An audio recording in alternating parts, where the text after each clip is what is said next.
about to raise you up, and those dreams that you thought were dead and those disappointments, what the enemy meant for bad, God has already turned around for good.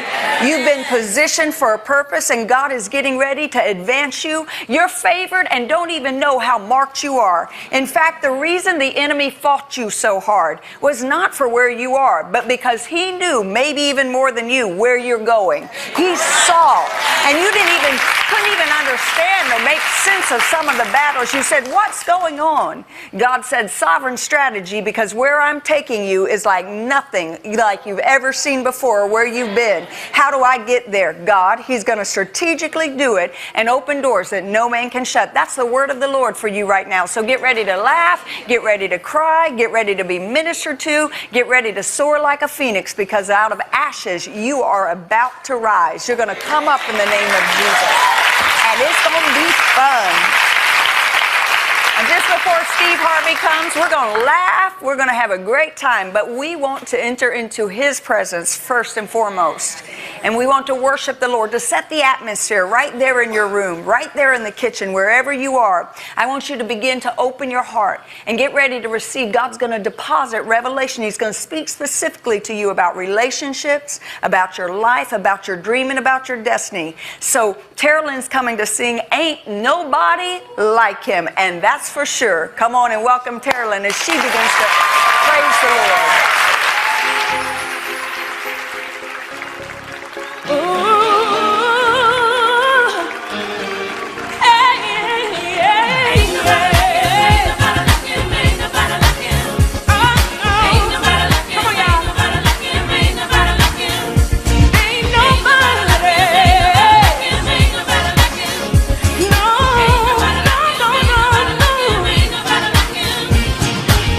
I got a story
songwriter Steve Harvey. Isn't that awesome? The one and only. You know, let me tell you why this is so awesome. Because you've got believers in this room and millions of people watching around the world, and we love you. We love you. The last time I was here was probably, I mean, without a doubt, the most incredible moment I've ever had on television or on stage of any kind, because it was so freeing for me. I can't even explain it. You know, it was, I just had years come up off me talking to Donnie McClurkin. It was years of just being just mashed. Right. I mean, you know, man, I've been loving God for a long time, you dig? But because of what I do, I mean, you know, people, they judge you differently. So I had to keep it to myself, because I got tired of people just saying, you ain't this and you ain't that. Okay, I ain't this and that. I'm cool, I got it. I don't need you to shoot me in the face with it every day. I got it. And when I was talking to Donnie, you know, I didn't want to, you know, be crying and stuff, all that. You know, I'd rather be out here telling jokes. That's a lot more fun way to get the point across. But that last time was amazing. I was, you know, you asked me to come. I'm just talking because I don't want you to take me nowhere I don't want to go, really. That's what I'm saying. But let's go there for a minute, because you know how many people are trapped in a life that is not authentically them? And they're trapped by religion. They're trapped by other people's opinion. They're trapped by what people think they should be. And yet God authentically designed you to be funny, to be exactly who you are and do what you do. And personally, I'm so excited because right now I think God's greatest work is marketplace ministry. It's not in the four walls. I'm grateful for your pulpit. Man. And you know, that night you were backstage. Mm-hmm. And when I came off, you were talking to me, and it was really cool because, you know, I gotta tell you, on my radio show, I had Pastor Marvin Sapp on the show, who's one of my favorite gospel singers today, you know, because, I mean, he writes songs that's just like, come on, man. I mean, Mark, you know, he can put it out. Yeah, I don't really like getting up on him too close sometimes, because I know he, you know, he got that. Yeah. And they were paying tribute to me on BET because I've hosted Celebration of Gospel for 10 years. And he had just written this song, and he came out and they surprised me because I didn't know it was there, and he dedicated it to me, and it was, he saw the best in me. When everyone else around me could only see the worst in me. And he sang that song, and my wife was sitting next to me. Of course, I broke down again. You know, I've been doing a lot of crying on TV lately. Really, I've been talking to God about that. I'm going, all right, man, come on, man. I got the Kleenex right here. I don't know where you're going with this, but I'm really in the joke business. And so, but he came on my radio show about 3 weeks ago, and he said, man, Steve, I'm going to share something with you. He said, the best thing happened to me about 3 years ago. He said, I got delivered from people. There you go. There you go. And you know,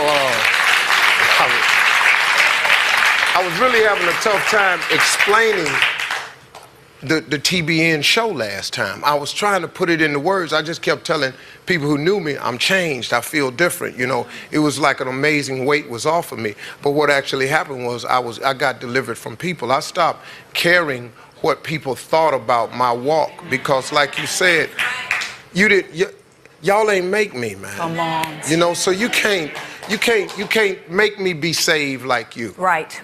You ain't got the equation to do it. That's his. That's right. So what he made me to be was this, like you say. Mm-hmm. I mean, he put people in different places for different purposes. I just feel like maybe this is the place I'm supposed to be in. You know, I'd love to go to your church every Sunday, but you know, I'm working. Yeah. And, you know, I know a lot of people say, you know, you got to put the Lord first. I mean, I do, but I can't pay no tithes if I ain't got none. Come on, Steve, you would still be doing those wrenches and getting your nails dirty and cleaning the toilets. You know, we were talking about that because what you used to do, you know, cleaning toilets and flipping burgers and stuff. Oh, yeah. Got fired from Wendy's. That's bad. You got fired from Wendy's, Paula?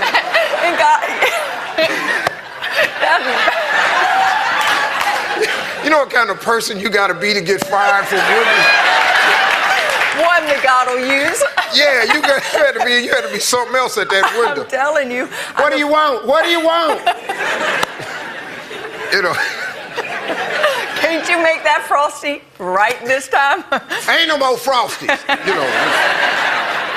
And, you know, but it was like, you know, I used to work at Ford Motor Company. That was just one of 11 jobs I had.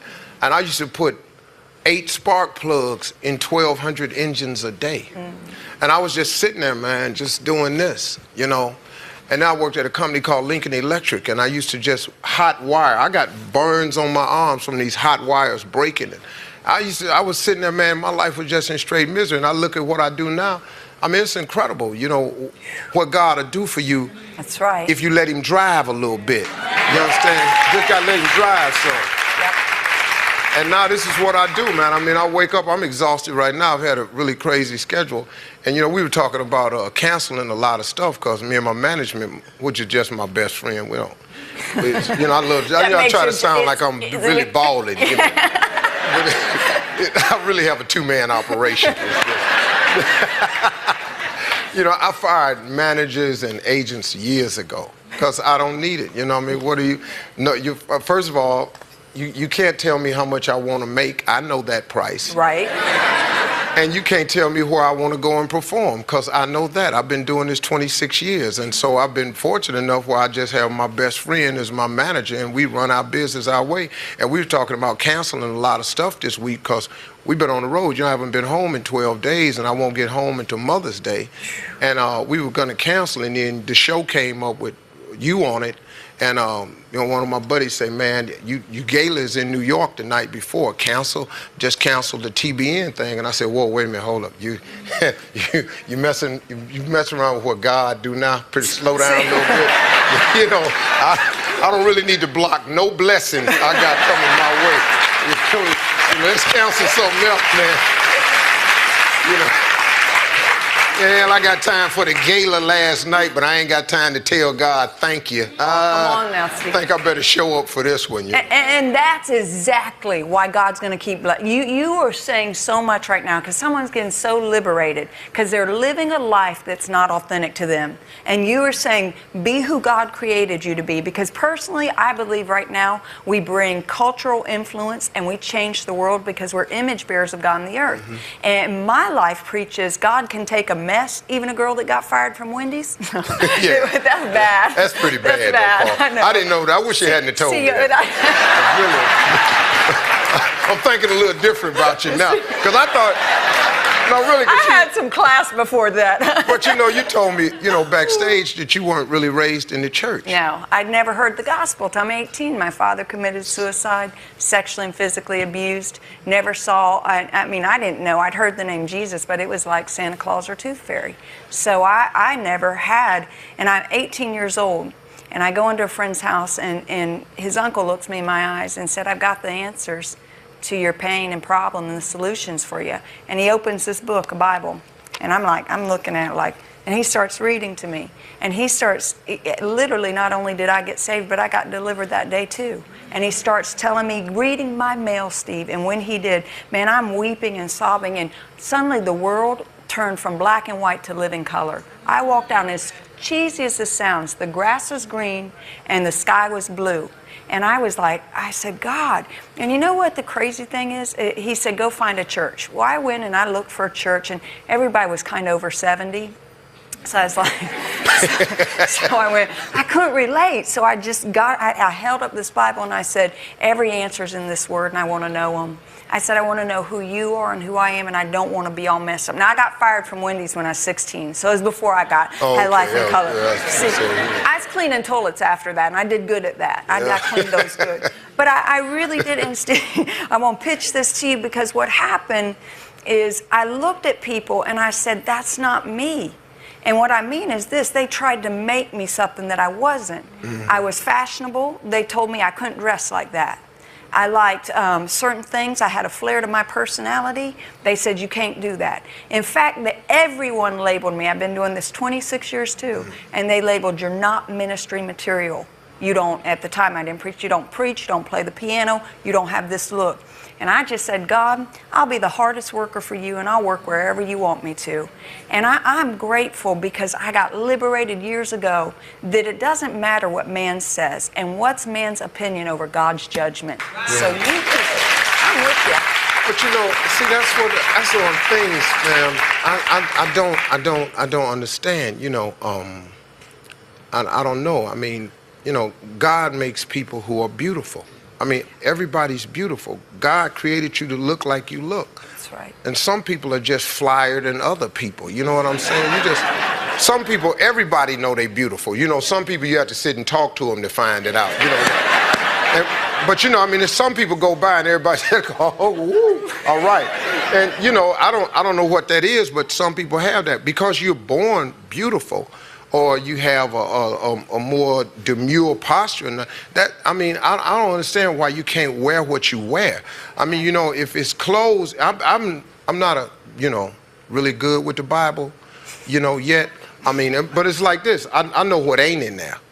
You know, I may not understand what's everything that's in there, but I know what ain't in there. If I hear something straight foolish, that's probably not in there. You know? So I know how to discern that. But if I haven't read in there where the outfit ain't gonna get you in. Come on. You know, I just haven't read that one yet. As long as you're not doing nothing crazy, you're just showing yourself come on, that's decency and everything. Right. But you know, women, you know, who wear makeup and stuff, you know, I grew up in a church where sometimes, you know, you couldn't wear earrings or makeup, and you had to wipe all this stuff off, and it was and a lot of people need that. They needed some paint on that part.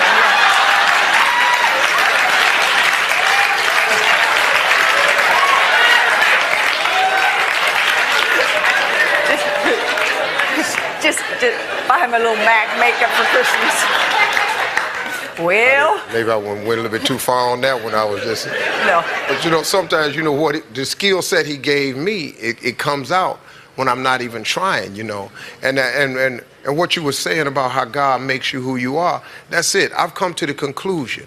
Yeah. I am an imperfect soldier for Christ. Come on. That's the conclusion I came to. I just can't get it right all the time, and I'm cool with that. But I'm brave about it. I'll tell anybody, anywhere, ask me how I got to where I am. I give God the credit and the glory. But now, guess what? Sometimes, man, you know, I'm going to say something a little crazy every now and then. You know, just a little bit, you know. You know, people get on me on the radio all the time because I make comments sometimes that I just, you know, it's like the poor lady that got killed by that whale out in SeaWorld. You know, everybody, you know, why don't we just kill the whale? See, that's all I'm saying. Why don't we kill the whale? Okay, now.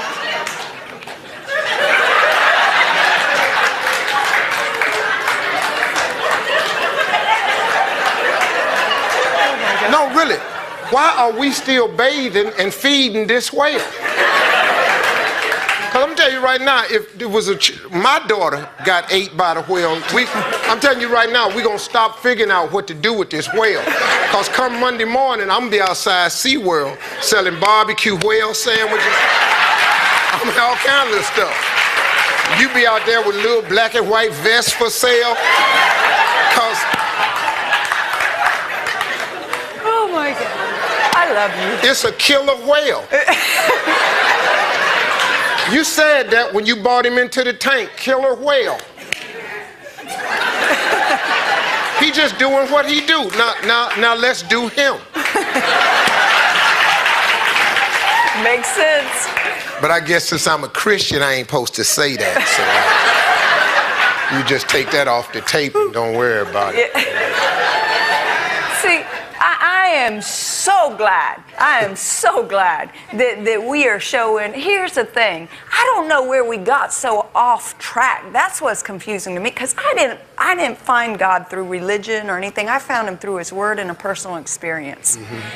And I was teaching about that woman at the well. You know, she's down there and she's at noon because everybody's talking about her. Mm-hmm. So she won't go down in the morning with everybody else. And Jesus comes and sits on the well, wearied from his journey. First off, he hung around because the one thing we know was he was a friend to sinners. You know, he hung around people that everybody else was like, what are you doing? Mm-hmm. He sits down because he's saying, I'm with you. I'm not above you or holier. And this is the Son of God. He's like, I'm with you. I'm sitting level to level with you. We're one. That's respect. And he makes himself relevant, and then he does something amazing because he starts this master orchestration of this conversation with her. And what he really does is he offers her through humility by not judging or being pretentious or I'm better than you or what are you doing. And he doesn't say, when he finally gets to who are you or go get your husband, she said, well, I don't have one. You know, I've kind of had 5 and now I've got this situation. And he says to her, basically, 5 of them? 5 of them. She had 5. I wonder if she'd been fired from Wendy's. So, I feel the girl's pain. I get her. 5 of them. So, 5 right and a situation now, wanting her husband. So here she is, though. And when he does that, basically when he says that to her, he's saying, look, lady, he goes, I know where you've been.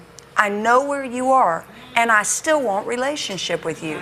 That is the highest form of respect to me. Because he didn't look at her and go, she's disqualified because of her condition and situation. Yeah, but okay, truth be told, I mean, if God was playing us according to our actions, could none of us get in? No way. I mean, really, you know, look, just because I don't know what you're doing wrong, it don't mean you ain't doing the wrong. You know, just because you done cleaned up and got the suit on and stuff, I don't see the dirt on you, don't mean it ain't no dirt on you. But that's the cool thing about it. I wish everybody would just admit that they have dirt on them and that it's okay. And you're going to keep getting it on you over and over and over again. And you ain't going to walk around here without dirt on you. And you have these pompous attitudes of, I'm this righteous, and we here at the Salvation Tabernacle and Ministry of Give-A-Lot Baptist Worthiness Church. Okay, man, okay, cool, okay, but I'm hurting though. Come on. I'm just hurting, man, and I just need some relief. You know, it was so many things I've learned since I did that last TBN thing, because I actually spoke at a church for the first time in my life. You know, I've been in this business 26 years. Nobody's ever asked me to speak at a church, and Bishop Glenn Staples at Temple of Praise in Washington, D.C. asked me to speak. He actually, last night at my gala, I had him do the, you know, the blessing of the food. I don't really know what you call that. Yeah, blessing of the food. Yeah. I always think church people have some more technical terms. They probably do, but I was fired from Wendy's, so what do I know? Okay, cool. So you just said bless the blessing food. of the prayer. Yeah, because I used to just sit out at that table and say, Jesus wept and go on, dig in. Yeah, that was it. That was the only one I knew.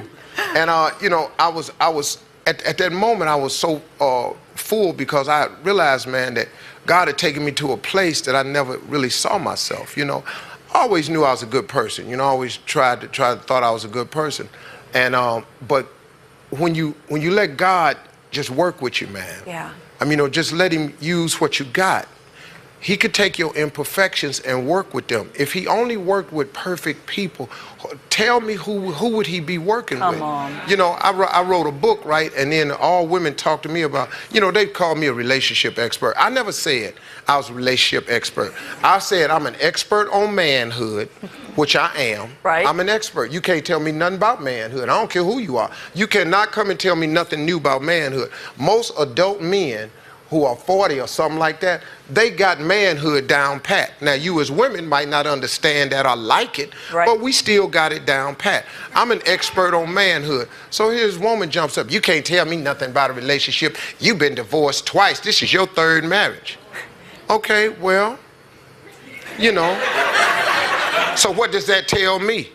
That I can get somebody. That's what that ought to tell you.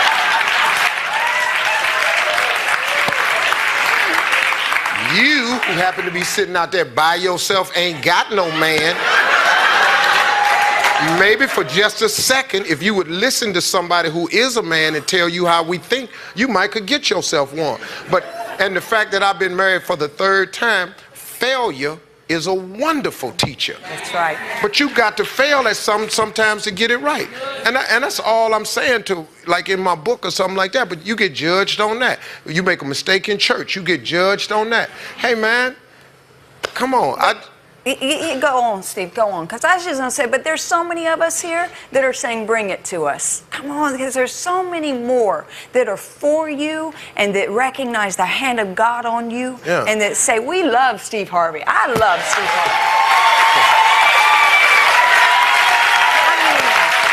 I know you do. And I got to tell you, I've gotten far more love than I have hate. You know, haters are going to exist. They out there. I don't know. The devil he got them. and they volunteer really quick, too. They do.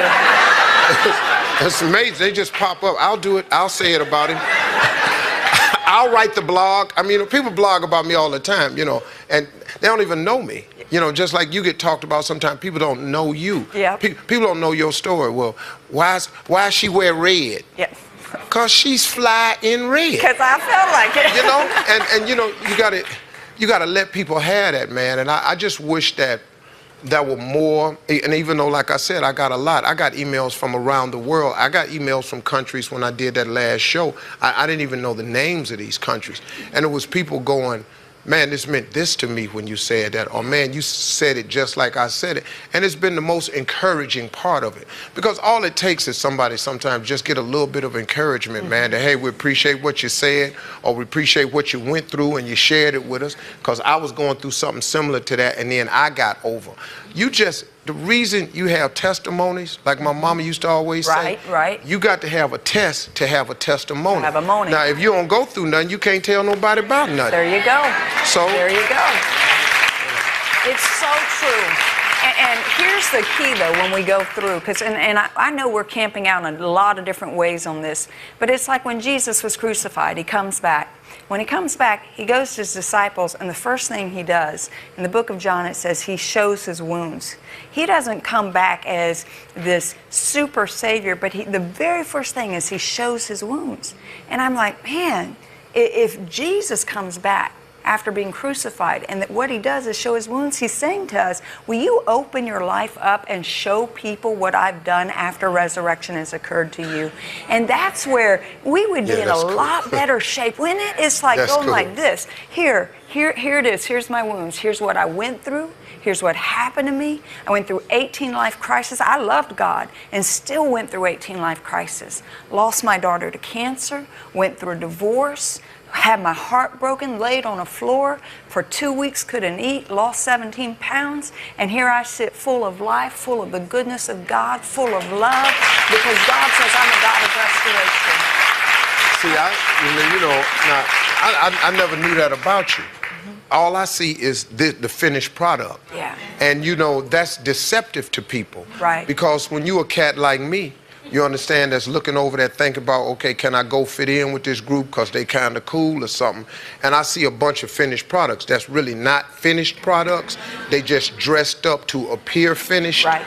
You know, you can dress up in church and you wear suits. Like, I'm about as fly. You looking fly.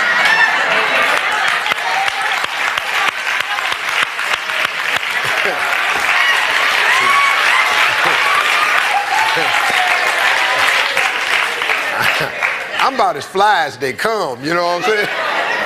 But that was an appearance. Right. On the inside, I was ripped.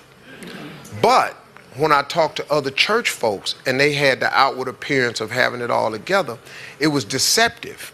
And then their conversation to me was misleading. You know, why would you make me think that in order to be one of you or accepted by you, that I have to walk this little thin line? Why would you do that to me? When you know good and well, you ain't on that line. Come on. Why would you do that to me? Is it because that you want to have this Christianity, this religious thing about you upheld like it's something that you're doing so masterfully, and that I've accomplished it, and in order for you to be over here, you're going to have to straighten yourself up and walk on this line? When the truth of the matter is, it's an impossible thing to do. Right. If you would tell that to me, say, Steve, you come over here, there's some requirements. They are very difficult to maintain throughout your life. There are days where you ain't gonna come up to the mark. It's gonna days you're gonna fall off that line. It's gonna be some times, partner, when you ain't even gonna be nowhere near the line. You're gonna be in the middle of the street. But he has this thing. Yeah. He has this thing that is called mercy and forgiveness. And now, when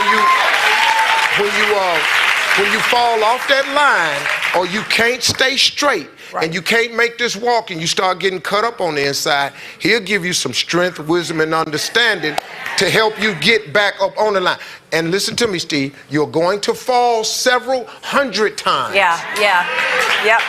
And some days you're going to stay there for 2 weeks without eating, and you're going to lose yourself some weight. But what I want you to do is get back up, get back on the line. You're going to walk a little bit, then something going to bust you upside your head again. You're going to see somebody you used to feel something for, and you're going to feel it again, and you're going to have to deal with that. And you might even look over there longer than you're supposed to, but get on back over here and get on this line and keep moving. And then at the end, what's going to happen at the end is, I think, if somebody had just told me this a long time ago, he going to total it up. He going to take all the stuff you did wrong. They're going to weigh it. And if you can get the more in the good column than that's in the bad column, then he going to let you in. You going to go on in.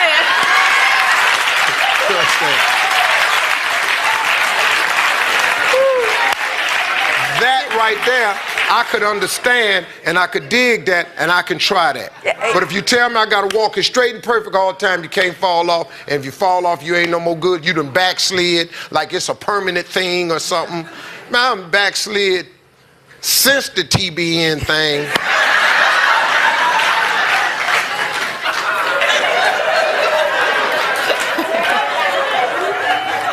I know every Saturday.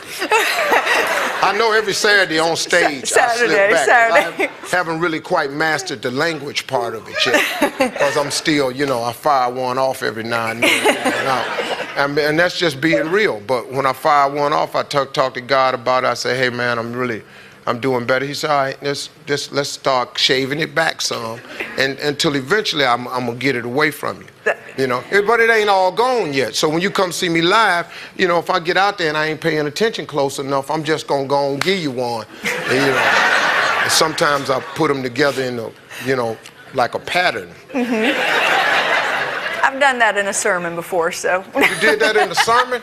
Boy, I wish I'd have seen that. That would have been good. I'd have went up there and high-fived you. I'm going to keep on drilling in the Bible stories with it. Because that's when, like this woman caught in adultery, they bring her out. Now, don't you always wonder why they didn't drag the man out? Since you're going to talk about manhood, I want to know that. Wow. That's because there wouldn't be nobody left. You drag all the men out. It is over. But see what he does now? They drag them out in the car. First off, what made you look at me and say, why don't they drag the man out? That's the part. I saw you slide that in there right quick. Why don't they drag the man out?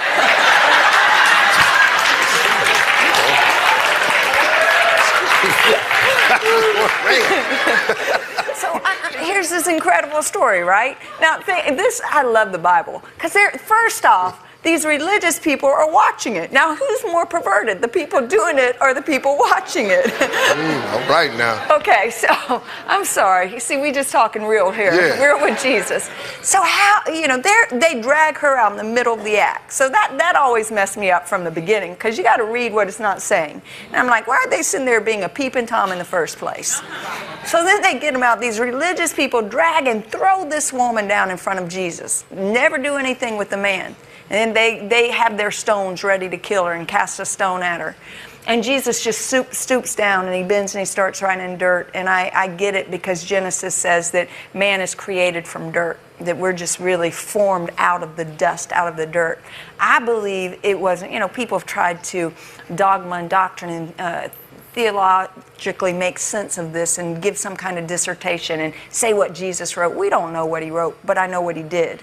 He got down to the dirty place, because I think he'll get down in your humanity. He did for my life, Steve. And he went down in my dirty place. And my dirty place wasn't just when I was a teenager.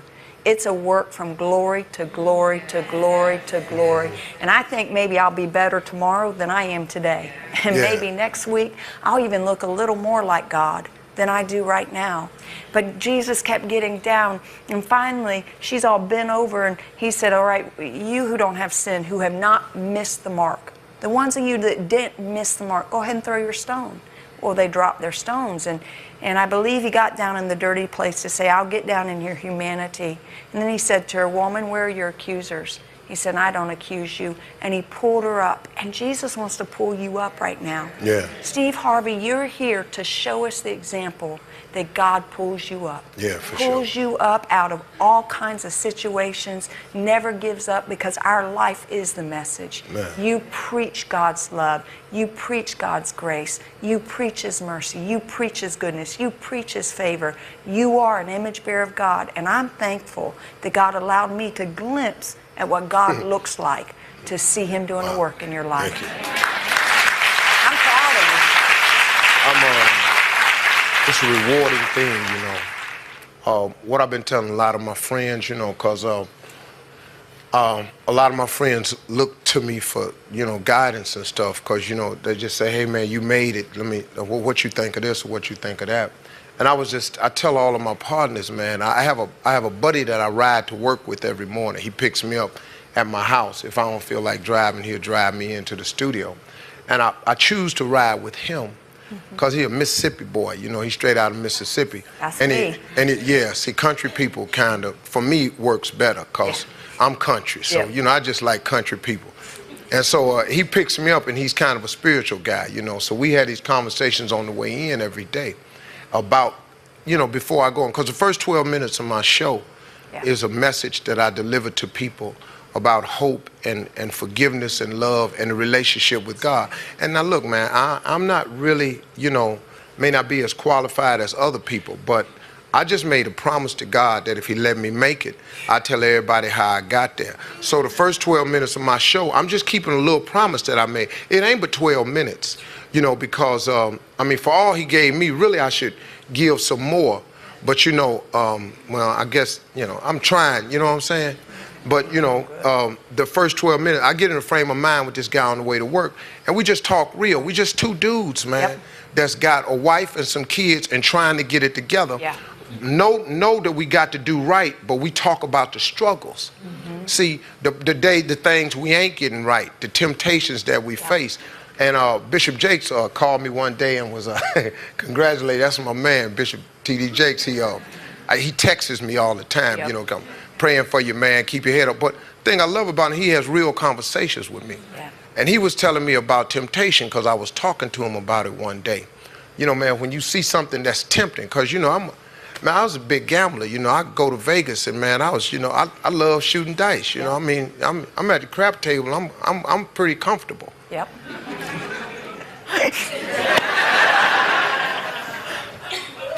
I like winning. Money, you know. I guess that's a sin. I don't know. I ain't really figured it out. It's my money. I hadn't really worked that out in the sin column yet. And I was just... And I like a cigar every now and then. You know, I'm just being real. I like a cigar. I was asking Bishop Jakes about that one time. I said, hey, man, I got to give up cigar smoking? He said, no, not if you don't want to. I said, you ain't got to give up cigar smoking. He said, as long as it don't keep you from doing what you're supposed to do. You know, he said, I guess you can sit down and have a cigar. You got to work it out with God if you're all right with it. So I said, okay, cool. Okay, I'm going to keep smoking cigars. I'm going to do that.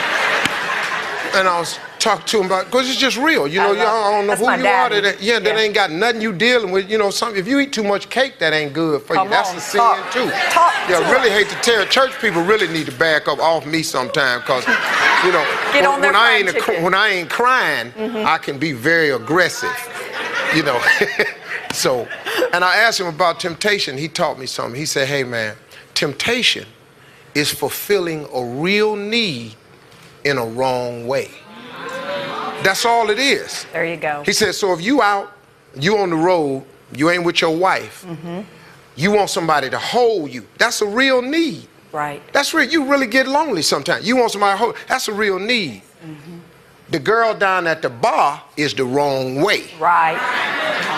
That's good. That's good. So what has helped me is I take the real need Yeah. And when I'm feeling the real need, I think of the right way. There you go. So then my wife getting on a plane. You know, she get a plane ticket.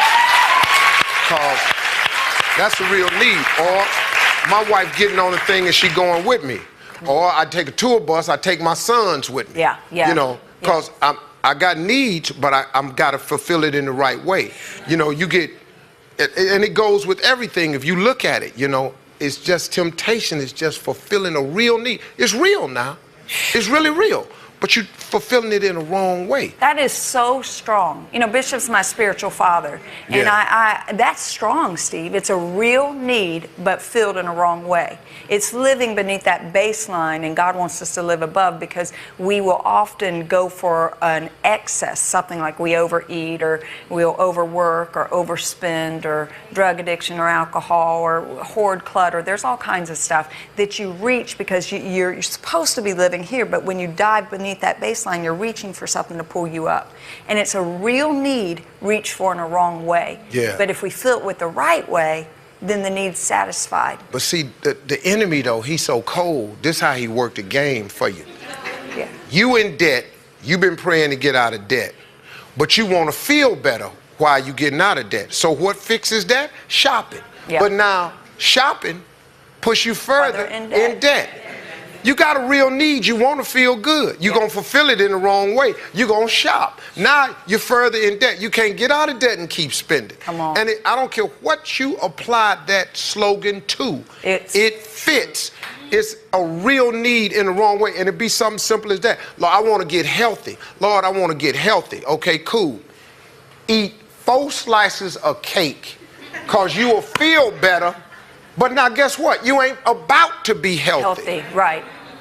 It's a real need met in a wrong way. All the time. And I don't care what situation it is. So what helped me was I just started thinking about, okay, this is real. Right. Ain't no need to act like that ain't happening. You really want to feel good sometimes. Food makes you feel good. Ice cream makes me feel good. But guess what? I go to the doctor. He said, man, you got to drop your cholesterol. Okay, partner, hold up now. Then we got to get something make you feel good. Then I'm going to just go get me, you know, something else that I can substitute it with. I ain't really figured out what that is yet, but, you know, I got to eat something else that fixes that for me. If I don't, that cholesterol going to stay high. Now, guess what? I'm in the hospital. And it's crazy, man. It's throughout your life that way. Come on. And until you hear somebody like a Bishop Jakes just give you real information. Hey, man, you ain't crazy for being tempted. That's real. That's right. Dog, that's real. Understand that's real. Ain't nothing wrong with you for looking over there. And that goes back to, we've got to do this, Steve. We've got to show our wounds. We have to open up and get behind the veil, so to speak, and say, here's my life, here's my struggles, here's the hardships, here's the pain, and here's what I've learned to do during those times. Because if Bishop Jakes wouldn't have said that to you, then, and maybe it's someone else, and I love Daddy, so much wisdom. Because someone else, man, you would have probably ran thinking, I can't live up to that kind of God. And that's not God at all. You know, and God is saying, come on, Steve, come on, I've got you through this, and I'm with you, and I'm going to teach you how to walk it out, and you're going to fall, but you're going to get back up. See that? You know, man, I've been learning so much. I don't know how much time you telling me. You keep going. I'm just glad I ain't crying. Really, that's all it is. I asked God, I said, hey, man, come on now. Every time I go on these people's show, can't be I ain't crying like this. I tell you something else that he taught me, and I had it in my head that I've been learning about this walk, man. It's so many aspects to it. Bishop Jakes, man, is a dude that makes me understand the reality of it. That it is a mistake-filled walk. It is mistake-filled. He said, he told me one time, I was listening to him talk, and this was the coldest thing I ever learned about my relationship with God. He said he's read the Bible, and he really cannot imagine heaven. He said he just can't wrap his mind around how beautiful heaven is. He's read the description, but he's read the description of Niagara Falls too. But when he went to see it, it was way more than the description said. So he can only imagine that heaven must be somewhere beyond his realm of thinking. Right. He said, but at the same time, he can't really wrap his mind around the fact that there's a lake of fire that you can get thrown into and gas your teeth forever. He said, I really can't wrap my mind around that. Okay, now I'm really listening to him, because on the real, I be tripping on that myself, because I be going. Now I'm listening to a minister go, I can't really wrap my mind around that, because that sounds way out there. You gonna burn up forever, man? He said, so see, my relationship with God, is what he was saying, ain't for when I go to heaven. He said, because that could be 40 years out down the road. I might live another 40. He said, and then I might not have to worry about this lake of fire, because I might not end up. He said, my relationship ain't for that. Right. My relationship with God is for today. So I can get over right now what I'm going through. Because if you don't have God to get you through what's going through now, you ain't got to worry about heaven or hell, because you ain't got to figure out which one you're going to do, because you're going to yield to every temptation you got. If you don't get him, you're going to bend, you ain't going to make it. You're going to hell anyway, so you ain't even got to worry about the option. You are so, what is so incredible about this is God, the whole time, his original intentions, his final decision, and all God wanted from the beginning, he wasn't saying, I want to just get everybody to heaven and get everybody out. He said, I want relationship. I want to come down and dwell with man. So God's been trying to get heaven to earth. He's not just been trying to get us to heaven. He's saying, my original intention was that I would dwell, which means to lodge and have habitation. I want to live with you. And we have this far out God that we think so far away. And God is exactly who you're saying. He wants to be with us there when we're fighting with our spouse. Come on, when we're having a bad day, when we feel like we're going, we need him there, don't we? With your spouse. With your spouse thing, you need him there then. I thought so. So I mentioned that one. I bet you got some advice on that. See, I read all the dating books. I learned about the game. I said, oh, that's what they're doing when they don't introduce you and, let the joker. I learned all the phases there. So you've helped the girl out. Thank you for helping a sister out. You know what? See, thank you for helping. You know what? I'm like, that's good. I'm like, I know what that joker's up to now. I mean, that's really cool that you would say that about it, because you know it's been a real struggle in the religious community, this book, because a lot of people won't talk to me, because I wrote in this book this thing called the 90-day rule. And you know, it's about, I gave women the advice, because look, I worked at Ford Motor Company. If you work at the post office or anything, they have a 90-day probation period. And it's a probation period that's created so the company gets to know you for 90 days before they give you the benefits. Right. Before they give you dental, medical, top pay, before they give you everything they have to offer, they have a probation period. I thought maybe I should tell women this. Why don't women have a probation period with men? Because if you need time to get to know this guy, because we are crafty. We are predators by nature. It's what we do. We can't live without you. There's not a real man living that can live without a woman for no extended period of time. It's like, for me, it's like 11 days. And then I start looking around, I start having problems. Women, you all can go a lot longer because you can deal with pain and all of this here. But men have to have a woman. It is impossible for us to exist. We will hunt and look and lie and connive and throw bait out and set traps because we've got to have one of you. You have got to understand that. So now, I told women to create a 90-day probation rule. There are too many women out here. Now, I got what the Bible say, that you should wait until you're married. I got all that. I understand that. You should wait till you're married, but you ain't. Okay, nothing. You're telling the truth. You're not. But why can't you admit to that? Because look, it's a whole lot of stuff in the Bible you ain't gonna do. So how this ain't gonna be one of them? So I just wrote in the book, if you gonna break the rule, at least wait 90 days. So you can get to know a guy. Because in 90 days, you can learn just about everything you need to know about a man.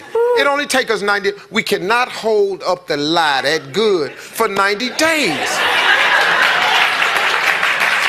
You can find out if a guy is married in 90 days. Look, if you ain't been to his house, if you don't have his home number, if he ain't introduced you to nobody he know, if he only coming over and you ain't going out nowhere, this guy is married.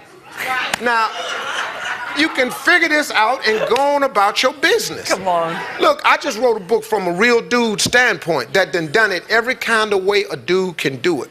I done everything. I love it. You understand? You don't get married 3 times and ain't messed up somewhere. So I put it in a book, The 90-Day Rule. Okay, now here comes the church. Your book is defiled. We don't want this. Okay, hold up, man. Okay, I got it, but I just wrote the truth in the book. That's not, the whole book is not about that, right. But that's the part that keeps me out of a lot of people because they don't want to hear that. The truth of the matter is you should wait until you marry. That's the best way. But now, oh, really though? That's not what people do. And I just wrote it in the book to forewarn you that if you get involved with the guy before you know the guy, you're setting yourself up for failure. Because we are predators. We are so slick in the beginning. We tell a woman, see, first of all, let me tell you how we answer questions. We answer questions 3 ways, and women are the best investigative reporters in the world.